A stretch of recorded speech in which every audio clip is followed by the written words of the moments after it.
Hello friends, welcome to Meera Mind Voice. Day 61 in Big Boss House. அப்படி இப்படின்னு 60 நாள் போயிடுச்சிங்க. இவ்வளோ தவறுகள், இவ்வளோ குழப்பங்கள், இன்னி வரைக்கும் யார் ஃபைனலிஸ்ட்டுன்னு கூட நம்மளால் நிர்ணயிக்க முடியாத மாதிரியான ஒரு ஷோ. ஆனால் 60 நாள் ஓடிவிட்டது. இந்த சேனலை தடவையாக பார்க்குறவங்க சப்ஸ்கிரைப் பண்ண மறக்காதீங்க. நிறைய வியூவர்ஷிப் இருக்குது, எனக்கு ரொம்ப சந்தோஷமாக இருக்குது. ஆனால் ப்ளீஸ் சப்ஸ்கிரைப், தேங்க்யூ. அடுத்தது பார்த்தோன்னா இன்றைக்கி 1 ஹவரில் ஃபஸ்ட்டு ஆரம்பித்ததே ஸ்ட்ரெயிட்டாக, அதாவது 2 நாளாக மார்னிங் சாங்கே கிடையாது. இவங்களுக்கெல்லாம் மார்னிங் சாங்லாம் தேவையில்லைன்னு முடிவு பண்ணிட்டாரா, இல்லை நமக்கு காமிக்க தேவையில்லைன்னு முடிவு பண்ணிட்டாரான்னு தெரியல. ஸ்ட்ரெயிட்டாக யார் ஃபைனல் ஸ்டேஜில் விஜய் சேதுபதி சாரோட 2 பேர் பக்கத்தில், ஒருத்தர் ரைட்டில் நிற்பீங்கன்னா லெஃப்டில் இன்னொருத்தர் யார் நிற்பாங்க அப்படின்னு ஒரு டாஸ்க்கு. ஃபைனல்ஸ் வரைக்கும் வருவாங்களா இவங்க அத்தனை பேரும் நமக்கு ஒரு கேள்விக்குறி இருக்கும் நேரத்தில் இந்த மாதிரியான ஒரு டாஸ்க்கு ஏதோ நேரம் கடத்துவதற்காக செய்த மாதிரி இருந்தது. அதில் பார்த்திங்கன்னா அரோரா ஃபஸ்ட்டு வராங்க. அவங்க நானும் விக்ரமும் இருப்போம் அப்படின்னு சொல்கிறாங்க. நான் தான் வின் பண்ணுவேன் அஃப்கோர்ஸ். அடுத்தது கனி நானும் விக்ரமும் இருப்போம். அடுத்தது கமருதீன் நானும் வினோத்தும் இருப்போம். அடுத்தது விக்ரம் நானும் பாருவும் இருப்போம். வியனா நானும் வினோத்தும், பாருவும் எகெயின் நானும் வினோத்தும் இருப்போம் அப்படின்னு சொன்னாங்க. அமித் சுபிக்ஷா என் கூட நிற்பாங்கன்னு சொன்னார். வினோத் நானும் கமருதீனும் உயிர் தோழன் அல்லவா, நண்பன் அல்லவா, அதனால் இதில் மற்றவங்களை காமிக்கலை. சபரியும் சுபிக்ஷா தான் சொன்னார். அடுத்தது நம்ம கப்பிள் டுவோ பார்த்திங்கன்னா 20 வருடமாக என்னுடன் எனது வாழ்க்கையை பகிர்ந்து கொண்டிருக்கும் அப்படி இப்படின்லாம் பேசிட்டு பிரஜின் சாண்ட்ராவையும் சாண்ட்ரா பிரஜினியும் சொல்ல, அது நம்மளுக்கு தெரிஞ்சது. ட்ராமா பண்ணாதீங்கடா, அவரே சொல்லிட்டாரு, இவனை நம்பாதீங்கன்னுட்டு எங்களுக்கு தெரியும் அப்படிங்கிற மாதிரி ஆதிரை சொன்னது தாங்க அதில் ஹைலைட்டு. நான் ஒரு பர்செப்ஷன் வச்சுருந்தேன், பார்த்ததுக்கு அப்புறமா என்னுடைய பர்செப்ஷன் மாறினது. இங்கே வீட்டுக்குள்ளே வந்ததுக்கப்புறமா இன்னும் ஸ்ட்ராங்காக எடுத்துன்னு சொல்லிட்டு எனக்கு கப்பு கிடைக்குதோ இல்லையோ, ஒரு பக்கம் பாருவும் ஒரு பக்கம் அரோராவும் நிற்பார்கள். அதில் 2 பேரில் யார் வின் பண்ணாலும் எனக்கு சந்தோஷம்னு சொன்னாங்க. நைஸ். இந்த இதெல்லாம் முடிஞ்ச உடனே ஆதிரையால் தாங்க முடியல. வெளியிலையும் பார்த்துட்டு வந்திருக்காங்க, எல்லாம் முடிச்சுட்டு வந்திருக்காங்க. நான் வினோத்தை எக்ஸ்போஸ் பண்ணியே ஆகணும் அப்படின்னு சொல்லி ஆரம்பிக்கிறாங்க. எதுக்கு வினோத்தை இவங்க எக்ஸ்போஸ் பண்ணணும்? வெளியில் வினோத்துக்கு நிறைய ஓட்டு வருதுன்னு பார்த்துட்டாங்க, அதனாலயா? இல்லை வினோத் ஈவன் அவரோட இது பார்த்தோன்னா ஏஜ் பார்த்திங்கன்னா கிட்டத்தட்ட 50+ வருது அவரோட பேஜில். ஆனால் அவர் சொல்கிறாரு, இங்கே இருக்கிற பல பேரை விட நான் ரொம்ப சின்னவன் அப்படின்னுட்டு. அந்த அளவுக்கு நடிக்கிறாரா? அவருக்கு அவ்வளோ பிஆர் ஒர்க் இருக்கா? அவங்க சொல்ல ஆரம்பிக்கிறாங்க, இங்கே நிறைய பேர் அவருடைய ஒரு முகத்தை பார்த்துருக்கீங்க, இன்னொரு முகத்தை நான் வெளியில் காட்டாமல் விடமாட்டேன், அவர் ரொம்ப இம்மெச்சூராக பேசுகிறாரு அப்படின்னு ஆரம்பிக்க, வினோத் இதை நீ என்கிட்ட தனியாக சொல்லு, இந்த இடத்துல வேண்டாம். பிகாஸ் எவ்ரிபடி நோஸ் லிவிங் ரூமில் என்ன சொல்கிறாங்களோ பேசுகிறாங்களோ அது பதிவு செய்யப்படும் அப்படின்னுட்டு. பிக் பாஸே பாருங்களேன், இந்த சண்டையை ஃபுல்லாக காமிச்சார். அவங்க இவர் தர்பூஸ் வெளில போனதுக்கும் இவர் தான் ஒரு காரணம். அவர் யாரையும் போய் தானாக நோண்ட மாட்டார், ஆனால் யாராவது பண்ணினாங்கன்னா பயங்கரமாக பேசுவார். இவர் மற்றவங்களுக்கு தெரியாமல் அந்த பெட்ரூம்குள்ளே அங்கே இங்கெல்லாம் அவரை பின்தொடர்ந்து போய் அவரை பயங்கரமாக டார்ச்சர் பண்ணியிருக்காரு அப்படின்னு பேச, என்னை பற்றி சொல்கிறியா, வா இரு நான் உன்னை பற்றி சொல்கிறேன் அப்படின்னு இவர் ஆரம்பிக்க, அதை எஃப்ஜே சொல்கிறாரு, அவரும் எல்லாரை பற்றியும் பேசலாம், பின்னாடி பேசலை, எல்லாருக்கும் முன்னாடி ஓப்பனாக பேசுகிறாங்க, அதை வரவேற்கணும். நம்மளை பற்றி ஒரு கமெண்ட் வந்ததுன்னா அதை பாசிட்டிவாக எடுத்துன்னு நம்மளை மாற்றிக்க நினைக்கணும். பொறுமையாக இருங்க, என்ன தான் சொல்கிறாங்கன்னு கேட்போம். பாருக்கு ரொம்ப குஷி ஆயிடுச்சு. ஆஹா, ஓகே 2 பேர் அடிச்சுக்கிறாங்க, நம்ம இதில் குளிர்காயலாம், இன்றைக்கி கண்டென்ட் கிடச்சிச்சு நமக்கு அப்படின்னுட்டு அவங்களும் பேசுன்னு சொல்ல, ரம்யா சொல்லிட்டாங்க, யாருக்கு கேட்கணுமோ இருங்கோ, வேணாதவங்க கிளம்பி போயிடுங்க அப்படின்னு சொல்லிட்டு. இவரை பற்றி சொல்ல சொல்ல திவ்யா கை தட்டிக்கிட்டே போகிறாங்க. பிகாஸ் திவ்யாவுக்கும் இவங்களுக்கும் ஆகலை. ஆதிரைக்கிட்ட இவர் கேட்குறாரு, ஏன் அதே மொதல் நாள்லேருந்து நீ என்னையே டார்கெட் பண்ணி என்னையே பேசுகிற அப்படின்னு சொல்லிட்டு. உடனே இவர் இப்படி ஒரு 2 முகம் வச்சுட்டு இப்படியெல்லாம் பண்ணிகிட்ருக்காரு. இவரை போய் நீங்கள் டைட்டில் வின்னர்னு சொல்கிறீங்களேன்னு எனக்கு ரொம்ப ஆச்சரியமாக இருக்குது. இந்த வீட்டில் யாருமே எதையுமே தெளிவாக பார்க்க மாட்டீங்களா அப்படின்னு சொல்ல, உடனே கமருதீனும் அரோராவும் சொல்கிறாங்க வினோத்கிட்ட, உன்னை பற்றி யாராவது பேசினா நீ ஏற்றுக்கொள்ள மாட்டேங்கிற, நீ உடனே இது பண்ணுற. கமருதீன் தான் ஃபஸ்ட்டு சொல்கிறார், மச்சான் உன்னை பற்றி யாராவது சொன்னால் நீ ஏற்றுக்க மாட்டேங்கிற, அது கரெக்டு தான் அண்ணன்னு. ஆமாம், அவங்கள பற்றி எகிரிட்டு போய் நான் உன்னை பற்றி சொல்கிறேன் பாருன்னு நீங்கள் போகிறீங்கன்னு சொல்ல, உடனே நீ ஜால்ரா அடிக்காதன்னு அவர் அரோராவை திட்ட, அங்கே அது அரோராவுக்கும் வினோத்துக்குமான சண்டையாக மாறிவிடுகிறது. அவங்க சொல்கிறாங்க, இப்படி இப்படி இப்படி இப்படி நீ உட்காருவ, நீ இது பண்ணுவ, நீ இப்படி பேசுவ, நீ அப்படி பேசுவ அப்படின்னு அரோரா எல்லாத்தையும் பேச, உடனே அங்கே இவங்க விக்ரம் ஜால்ரான்னு சொன்னது தப்பு, அதுக்கு முதல்ல மன்னிப்பு கேளுங்க, நீங்கள் ஒவ்வொருத்தரையும் பிராண்ட் பண்ணுறீங்கன்னு அவர் ஒரு வார்த்தை விட, உடனே அங்கேருந்து நம்ம வியனா எழுந்துட்டாங்க. மற்றவங்க சொல்கிறதெல்லாம் தப்பு ரைட்டுன்னு சொல்கிறீங்க, நீங்கள் எல்லாரையும் ஹர்ட் பண்ணுறீங்க அப்படின்னு பொதுவாக ஒரு வார்த்தையை போட்டு போக விக்ரம் சொல்கிறாரு, பொதுவாக இப்படி ஒரு வார்த்தையை போட்டு வாக் அவுட் பண்ணிவிடுவாங்க, இதுக்கு வெளியில் மற்றவங்க என்ன வேணாலும் அர்த்தம் எடுத்துக்க முடியும், அப்போ என்னை எப்படி ப்ரொஜெக்ட் பண்ணோம் அது அப்படின்னு சொல்லி நான் அவகிட்ட கேட்டே ஆகணும்னு அவர் வெயிட் பண்ண. இங்கே பார்வதி போய் நடுப்புற வினோத்கிட்ட போய் சாப்பிட்ற இடத்துல நின்று, இல்லை அதுக்கு முன்னாடி விக்ரமோட சண்டை முடிஞ்சிருது.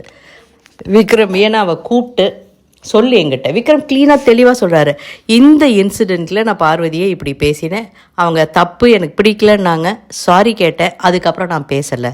வியனா என்ன சொல்கிறாங்க, நீங்கள் ஒருத்தொருத்தர்கிட்டையும் அவங்கக்கிட்ட ட்ரை பண்ணுறீங்க, அது ஒர்க் அவுட் ஆகலைன்னா இன்னொருத்தர்கிட்ட ட்ரை பண்ணுறீங்க, அவங்களும் நோ சொல்லிட்டாங்கன்னா இன்னொருத்தர்கிட்ட ட்ரை பண்ணுறீங்க, நீங்கள் அப்படி தானேம்மா எல்லாருமே வீட்டுக்குள்ளே பண்ணிகிட்டு இருக்கீங்க அப்படின்னு நமக்கு சொல்ல தோணினது.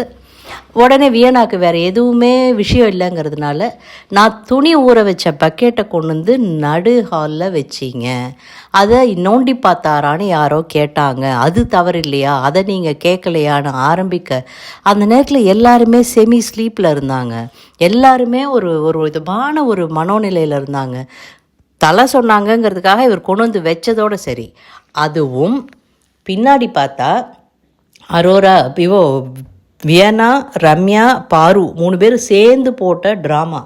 பிகாஸ் இவர் நந்தி மாதிரி அந்த ஜுவல்லை காப்பாற்றிக்கிட்டு உட்காந்துட்ருக்காரு, அந்த இடத்துலேருந்து இவரை எழுப்பணுங்கிறதுக்காக வேண்டுமென்றே நிறைவேற்றப்பட்ட ஒரு ட்ராமா. அதை இப்படி பண்ணிட்டாங்கன்ன உடனே இந்த கேள்வி கேட்டது அரோரா, வேறு யாரும் இல்லை, அவர் என்ன இது பண்ணியா பார்த்தாரு, உள்ளே என்ன இருக்குன்னு பார்த்தாரான்னு கேட்டாங்க. அதான் இஷ்யூவாக கொண்டு வர அந்த பொண்ணு உடனே ஆணி என்னமோ சொல்லிட்டு அழுதுட்டு போக, அரோரா சொல்கிறாங்க, நான் முதல்லே சொன்னேன் அவகிட்ட கேட்காத, அவளுக்கு பேச விஷயம் இல்லைன்னா அழுதுகிட்டே வாக் அவுட் பண்ணிடுவோன்னு சொல்ல, இவர் அழ ஆரம்பிச்சிட்டாரு. என்னை எப்படி ப்ரொஜெக்ட் பண்ணோம், இது என்னை என்னென்னலாம் பேசுகிறாங்க, பண்ணாத ஒரு விஷயத்தை புதுசாக க்ரியேட் பண்ணி அவங்க பார்வதிக்கு தங்கையாயிட்டாங்க இப்போது அப்படின்னு சொல்லிட்டு போக, உள்ளுக்குள்ளே சாண்ட்ரா ஏற்றி விடலை. ஆனால் கமருதீன் அவன் யாரும் அதெல்லாம் கேட்க, அவன் எப்படி அப்படியெல்லாம் பேசலாம் உன்னுங்கிற மாதிரி சொல்ல, அந்த பொண்ணுக்கு வராத அழுகிய, எனக்கு அழணும் போல இருக்கு, ஆனால் கண்ணில் தண்ணியே வரல, எங்களுக்கு தெரியுமே நீ அழலையே, ஐயையோ பேசுகிறதுக்கு விஷயம் இல்லை, மாட்டிக்கிட்டோமேன்னுட்டு ஒரு ட்ராமா பண்ணுறீங்க அங்கே உட்காந்து. விக்ரம் இங்கே உண்மையாகவே அழறாரு, என்னை இப்படிலாம் ப்ரொஜெக்ட் பண்ணுறாங்கன்னு. ஆனால் இவரும் எதுக்கு பொசுக்குன்னு அழறாரு, எதுக்கு அம்மா மேலே சத்தியம் பண்ணுறாருன்னு தெரியல. எல்லாருடைய எமோஷன்ஸும் ரொம்ப ஹைப்டாக இருக்கிற நேரத்தில் பார்வதி போய் எல்லாருமே இப்படி தான் பேசுவாங்க, யார் யார் என்னென்ன பேசுகிறாங்கன்னு நீ தான் தெரிஞ்சுக்கணும் அப்படிங்கிற மாதிரி வினோத்தை ஏற்றிவிட, அவரும் ஆமாம் ஆமான்னு தலையாட்ட, திவ்யா போடுறாங்க உள்ள, பாரு இது தப்பு, நீ இப்படி பேசக்கூடாதுன்னு சொல்ல, நான் ஜென்ரலாக பேசிகிட்டு இருக்கேன் அப்படிங்க, இல்லை நீ யாரை சொல்கிறேன்னு தெரியும், அரோரா வா இங்கே அப்படின்னு கூப்பிட்டு கோத்து விட, அரோரா வா நம்ம அங்கே போய் பேசலான்னு பாரு ஏதோ இது பண்ண முடியாது, இங்கே நில்லு, இங்கே சொல்லு அப்படின்னு சொல்லி அங்கே ஒரு சண்டை ஆரம்பிக்குது. வச்சு வாங்குன்னு வாங்குறாங்க அரோரா பாருவுக்கும் எகெயின் பதில் சொல்ல வார்த்தைகள் இல்லாமல், நான் பொத்தாம் பொதுவாக சொன்னேன்னு சொல்ல, இது பொத்தாம்பதுவா சொன்னேன்னு எல்லாரையும் டேமேஜ் பண்ணிட்டு போயிடுவே நீ அப்படின்னு சொல்லிட்டு, ஒரு டெக்கோரம் கிடையாது, ஒரு டிசிப்ளின் கிடையாது, உனக்கு எதுவுமே கிடையாதுன்னு போட்டு பார்வை பொலவென்று பொழக்க அதனுடைய எதிரொலி பின்னாடி வருது. பிக்பாஸ் சரி இதுக்கு மேலே சண்டை போச்சுன்னா நம்மளால் தாங்க முடியாதுன்னு எல்லாரையும் கூப்பிட்டு வந்து உட்காந்து அடிச்சுக்கங்கன்னு சொல்லிட்டு ஒரு டாஸ்க்கு கொடுக்குறாரு. என்னென்னா 6 பெஸ்ட்டு பெர்ஃபார்மர், 16 பேர் இருக்காங்க, இதுலேருந்து 6 பெஸ்ட்டு பெர்ஃபார்மர்ஸ் செலக்ட் பண்ணி சொல்லுங்கள். மற்றவர்கள் அனைவரும் ஒஸ்ட்டு என்று கருதப்படுவார்கள், அனைவரும் ஜெயிலுக்கு போகணும். திரும்பவும் சொல்கிறாரு, மற்ற அனைவரும் ஒர்ஸ்ட் பெர்ஃபார்மர் என்று கருதப்படுவார்கள், இதை மனதில் வைத்து சொல்லுங்க அப்படின்னு சொல்ல எல்லாரும் வந்து சொல்கிறாங்க.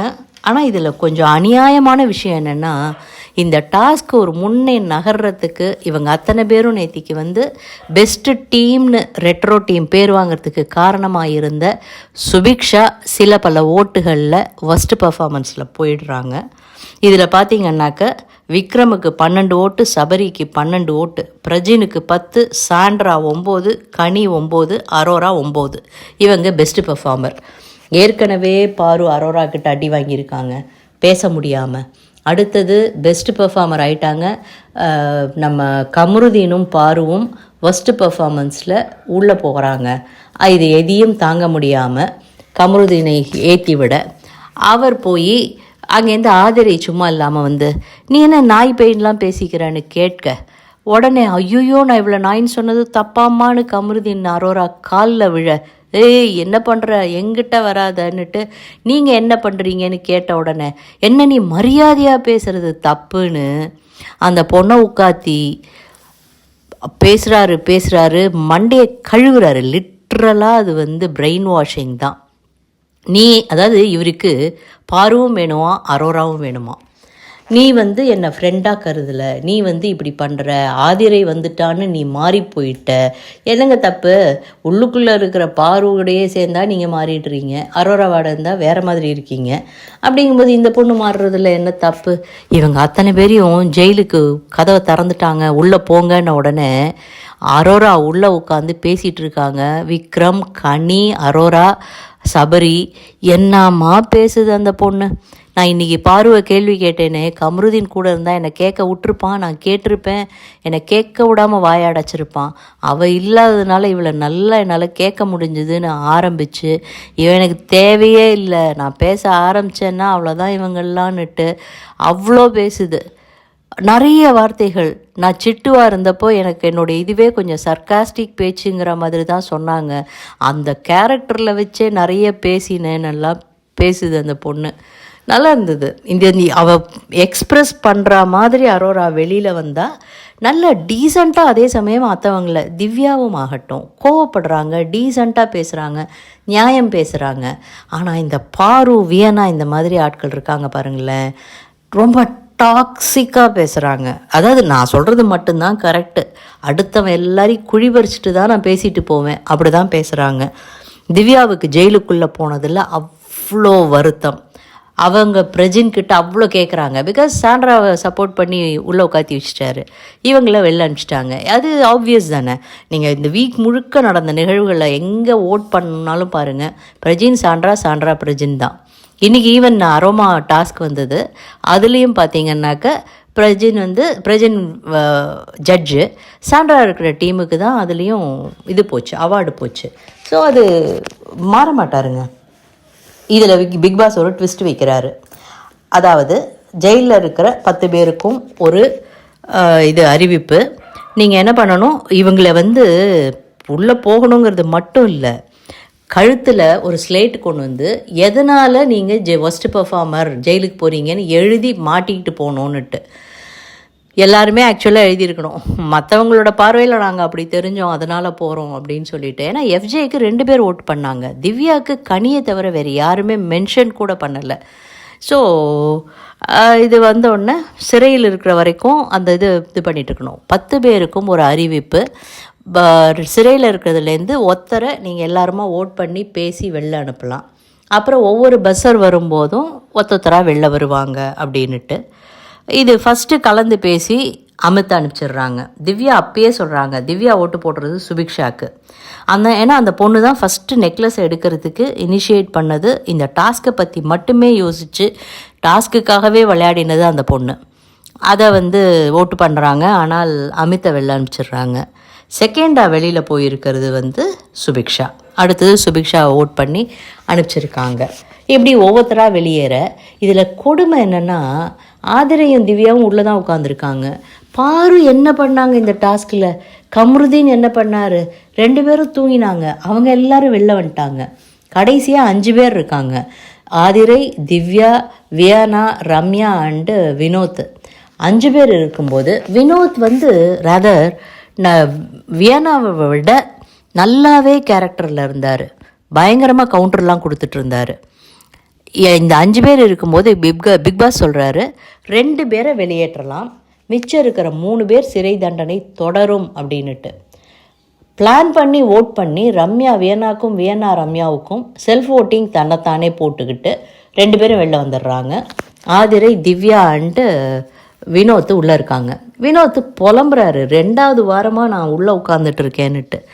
திவ்யா பிடிச்சி கனிக்கிட்ட, சாண்ட்ரா கிட்ட, எல்லார்கிட்டையும் நீங்கள் டாஸ்க்காக பார்க்க மாட்டேங்கிறீங்க.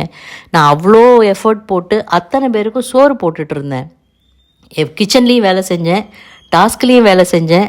எப்பப்பெல்லாம் முடியுதோ அப்பப்போ முழிச்சுக்கிட்டும் உட்காந்துட்டு இருந்தேன். உண்மையிலேயே அந்த டீமில் எல்லோரும் டீம் ஒர்க்கு நல்லா பண்ணாங்க.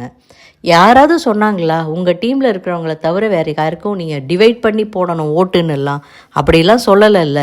அப்படிங்கும்போது நானும் சுபிக்ஷாவும் உள்ளே வர்றதுக்கு என்ன காரணம் அப்படின்னு வச்சு பொலன்னு பொழந்துட்டு இருந்தாங்க. அவங்க கேட்குற கேள்விகளில் நியாயமும் இருக்கிற மாதிரி நமக்கு தோணினது. திவ்யா, ஆதிரை அண்டு வினோத் ஜெயிலே இருக்காங்க. அவங்களுக்கு இது பண்ண முடியல, சாப்பாடும் சாப்பிடல, இப்போ வேண்டாம் அப்படின்னுறாங்க. அநியாயமாக தாங்க இருந்தது. இதில் நிறைய விஷயங்கள் இருக்குது விஜய் சேதுபதி கேட்குறதுக்கு. எதை கேட்க போகிறார், எதை விட போகிறார்?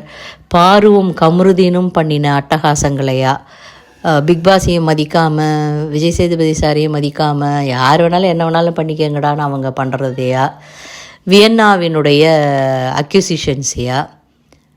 பார்ப்போம் நாளைக்கு சாட்டர்டே எபிசோடில் என்ன நடக்குது அப்படின்னு சொல்லிட்டு. இந்த வீடியோ உங்களுக்கு பிடிச்சிருந்ததுன்னா லைக் பண்ணுங்கள், ஷேர் பண்ணுங்கள், சப்ஸ்கிரைப் பண்ண மறக்காதீங்க. தேங்க்யூ.